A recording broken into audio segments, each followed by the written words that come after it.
இப்போ இருக்க ஜென்ரேஷனையும் கொச்சையா தான் சொல்ல வரீங்க. எந்த ஜெனரேஷனு? அந்த பொண்ணு வந்து ஆல்ரெடி பாய் ஃப்ரெண்ட் செக்ஸ் வச்சுக்கலாமா? பொண்ணு பார்க்க வரும்போது கேக்குது. எந்த பொண்ணு? அந்த அந்த பொண்ணு ஏன் கேக்குது? அந்த யாருன்னே தெரியாது. வந்தவர் என்ன சொல்றாரு?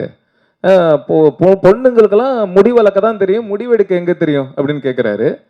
என் பையன் நான் சொல்றத தட்ட மாட்டான், உன் பொண்ணுகிட்ட என்ன கேட்டுக்கிட்டு நீ கல்யாணம் பண்ணி வை அப்படின்னு சொல்றாரு. அவர் மேல இருக்கிற கோவத்துல அந்த பொண்ணு அப்படி பேசுறா. அது எப்படி சார்? இல்ல நீங்க அதுக்கு எக்ஸ்ட்ரா டயலாக் கொடுத்தீங்களோ அப்படின்னு லவ் ஸ்டோரின்னு ஒன்று வந்ததுல அதுல இப்போ லேட்டஸ்டா வரும்போது அதுல பாட்டி சொல்லுவாங்க.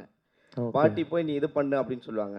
ஸோ இதில் வந்து இந்த பொண்ணு டைரெக்டாக அப்பா உக்காந்துட்டு இருக்கும்போதே கேட்குது. இவ்வளோ தெரியுமா நம்ம தமிழ்நாட்டு பொண்ணுங்கள் அப்படி கேட்க முடியுமா, கேட்குறாங்களா அப்படின்ற மாதிரி தோணுது. கரெக்ட். இவங்க கேட்டதுக்கு தானே தம்பிராம சார் வந்து கிளைமேக்ஸில் பதிலடி கொடுக்குறாரு. இதுதான் கிளைமேக்ஸ் அப்படின்னு முடிச்சிருந்தேன்னா நீங்கள் சொல்கிறது கரெக்ட். அதுக்கப்புறம் சார் வந்து பேசுகிறாருல்ல, நீ சொன்னது தப்பு அப்படின்ட்டு அவர் ஏன் பேசுகிறாருன்னா, சில பேருக்கு சில விஷயத்த சொல்கிற விதத்தில் சொன்னால் தான் புரியும்.